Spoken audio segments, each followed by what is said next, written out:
Connor Bedard is just 7 games into the 25-26 NHL season, and he's completely flipped the hockey media's narrative of him from the previous 2 seasons. Bedard entered the league as the most hyped prospect it had seen since Connor McDavid, and with that came immense vitriol from the national media when he didn't hit the ground running and start dominating the NHL right when he entered it, despite being one of the youngest players the league had ever seen at that time. Bedard's rookie season was actually quite good. He had over 60 points and won the Calder Trophy as the league's best rookie, but it was his sophomore campaign where he started to stagnate and start facing real criticism from the media for his overall game. He stagnated, and it's not really hard to figure out why. He was on a Chicago Blackhawks team that was filled up with wily veterans that were on their way out of the league. He didn't have much help. To make matters worse, Macklin Celebrini was having a fantastic rookie season for the San Jose Sharks and cementing himself as the next great two-way center in the league. Naturally, Bedard and Celebrini were getting compared to one another seemingly every single night, and it didn't help Bedard in the slightest because of the immense differences in their 2 individual games. That just the natural two-way ability of Macklin Celebrini made him more of an NHL-ready player than Connor Bedard, because Connor Bedard's game is more of the high-end, flashy skill with an insane shot, but he still lacked the speed and the size to really, really dominate at the NHL level, whereas Celebrini didn't lean on those tools as much, where he leaned more on his defensive ability to drive plays, and his ability to win faceoffs. And so naturally, the media was kind of done with Connor Bedard, and they had this shiny new toy in Macklin Celebrini, who was seemingly this guy that would be the better player to build around of the two. They were, of course, both first overall picks, so it wasn't upsetting that they were getting compared. It was just frustrating from the perspective of someone who watches every single Blackhawks game and is familiar with Connor Bedard's temperament and skill set, to see everybody in the hockey media writing this guy off way too early. Now, to be fair to the media, Connor Bedard has looked like a completely different player to start the year. There is no doubt about it. It hasn't been the production, although he is at a point per game pace right now. It hasn't been the production that's changed the narrative. It's been his tenacity in both zones. It's been his willingness to engage in puck battles. It's been his ability to drag his teammates into the fight every single night and not back down from the physical style of play in the NHL. Now, I do have to say the 180 narrative flip has been pretty shocking and crazy to see happening live in front of my eyes, but I won't say I'm surprised by it. I'm not shocked by it, and I'm definitely not surprised in this massive jump in performance from year 2 to year 3 for Connor Bedard. Us Blackhawks fans had been calling for the breakout year. Everyone was hoping the breakout season was going to be last year, and then after it didn't happen last season, people were starting to doubt, people starting to question, will there be that jump in production? Will there be that jump in pace? Will there be that jump in his overall game? I have 3 reasons why I'm not surprised in the slightest by Connor Bedard's massive step forward in his overall game. But before I get into that, I do want to go over some tweets that kind of highlight the jump in play for Connor Bedard, and as well as just the overall narrative shift. So this first one here from Byron Bader, the talk of maybe Bedard isn't as good as we thought, while he's having 99th percentile productive seasons for his age already in the NHL. They'll be fun to look back on in a few years. Reminds me of when McKinnon was doing the same thing, and you heard the same chatter when he went nuclear once he hit 22, and turbo nuclear once he hit the late 20s. Nuclear Bedard is coming if it's not already here. And now this is just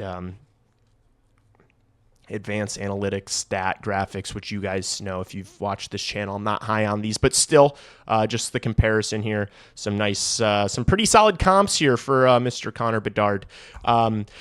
This was after the game against Anaheim on Sunday night. Ben Pope tweeted, "This was arguably one of Connor Bedard's best all-around games in the NHL. His line with Bertuzzi and Burakovsky clicked from the opening shift. Bedard finished with 9 shots on goal and a 68.4% expected goals ratio." And this is the highlight, of course, the game-winning goal, which he set up Ryan Donato on a platter. The next one here is a tweet from Scott Wheeler, which got me absolutely fired up. "Connor Bedard has played much better than Macklin Celebrini to start the year."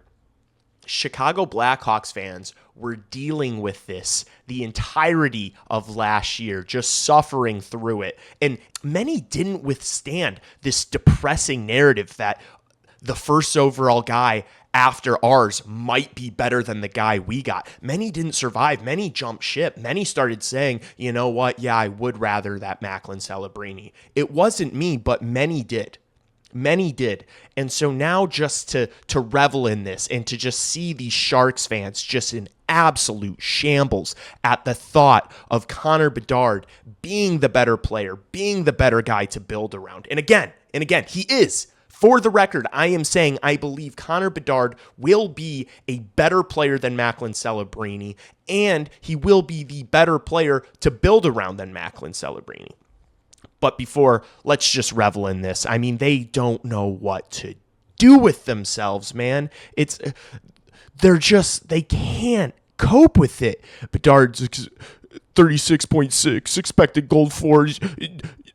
It's not much better, you dumb bitch.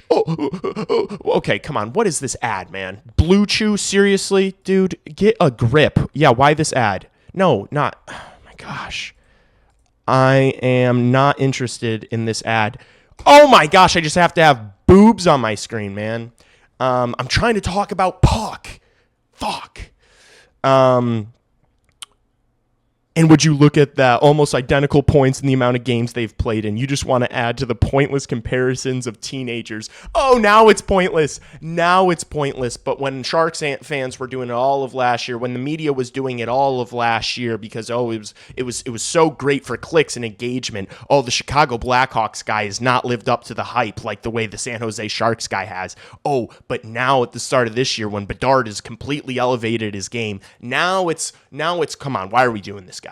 Come on. Why are we doing this, guys? You just got to love it.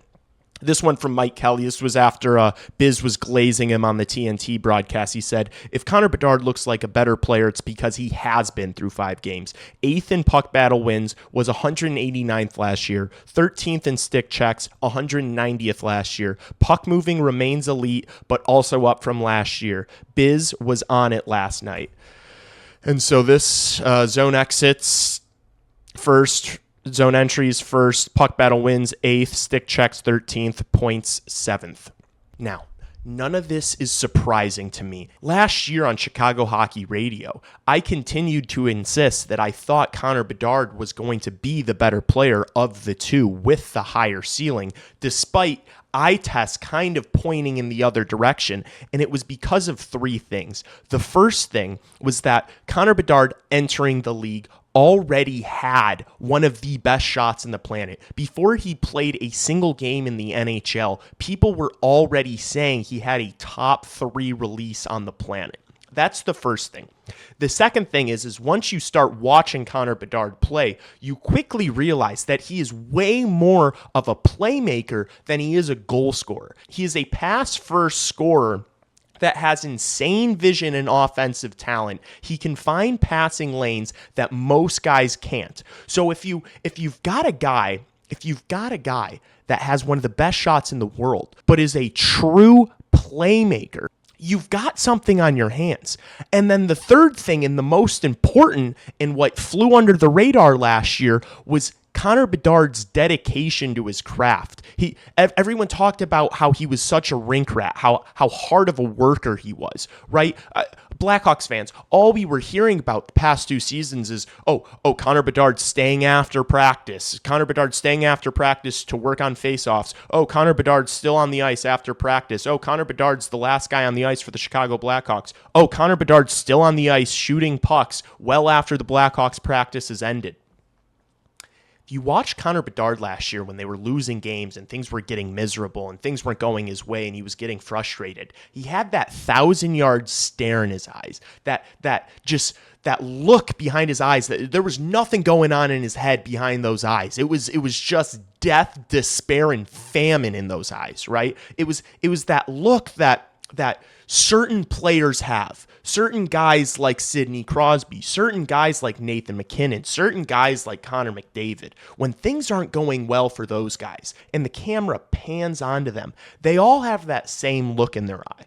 And so if you know that Connor Bedard has a top 3 shot in the world, is an elite playmaker with not very much talent around him, and he's got the work ethic and the drive and the hunger and the desire to be the best, how is he not going to be one of, if not the best player in his prime? How? And granted, this might have been a crazier thing to say last year. It might have been a crazier thing to say last year. For the record, I was saying it last year. But now that we've seen it, now that you've seen Connor Bedard go into this past offseason and say, you know what, I'm not going to go to the Worlds. I'm going to just focus on skating. I need to be better. I need to be faster. I need to be able to create separation for myself. I need to be more physical. I need to be better in puck battles. And for him to go into the offseason and come back looking so noticeably different and better should tell you everything you need to know.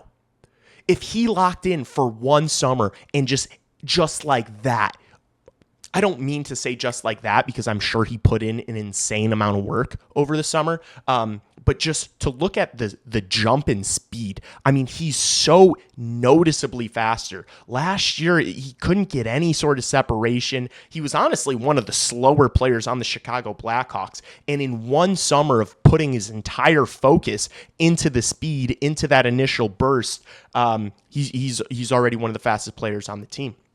And so I think for that reason, if you're a Chicago Blackhawk fan, you should have all the faith in the world that 98 is going to be one of, if not the best players on the planet. He's got every single tool that he needs, including the drive. And that really is the reason for this Connor Bedard 2.0, if you will, because he has looked like a completely different player. And I can't wait to watch him continue to progress this year and really see what are the heights this guy can get. Because if it was just this one summer, this one offseason where he's like, you know what, I'm going to beef up the training regimen a little bit. You know what, no, I'm not going to go to the Worlds. I'm going to focus on the skating. I'm going to focus on the smaller details of his game. What's your 4 going to look like? What's your 5 going to look like? What's your 6 going to look like? And by the way, in year 5, year 6, Connor Bedard's only going to be what, 23? It's going to be insane. Think about when he's entering his prime. I mean, this is absolutely going to be a bona fide generational superstar. Like a cornerstone piece that you build a winning franchise around. Connor Bedard is going to be that. We've already seen him taking the necessary steps to become that. And if you're a Hawks fan, you should have all the faith in the world that he's going to do so. It's been beautiful to sit back and just revel in this and just watch the narrative shift about our guy. You know, especially with San Jose having the early struggles they are. I mean, the Chicago Blackhawks are looking like their rebuild is significantly further along than the San Jose Sharks is. And if you would have asked people about that a month ago, they would have said quite the opposite. Let me know in the comments of this video if you guys would like to see me compare kind of how the Blackhawks rebuild is compared to the San Jose Sharks and get more in depth on comparisons between the two teams. I was thinking about making that video today, but I figured I should start first with a specific Bedard video because look, I could just talk about this Blackhawks team ad nauseum, but I wanted to make a specific video about Connor Bedard just because I feel like the jump in play this year has been so noticeable. If you guys enjoy this content, if you enjoyed this video, please hype it up and shoot me a like. I'd really appreciate it. If you have not subscribed to the channel yet, please do. I'm cranking out videos pretty much every single day. I'm also live streaming during every single Blackhawks game and doing a post game for every single Blackhawks game. So if you're interested in that and other sorts of NHL content, hit the subscribe button. I appreciate you guys. I will see you in the next one. Peace.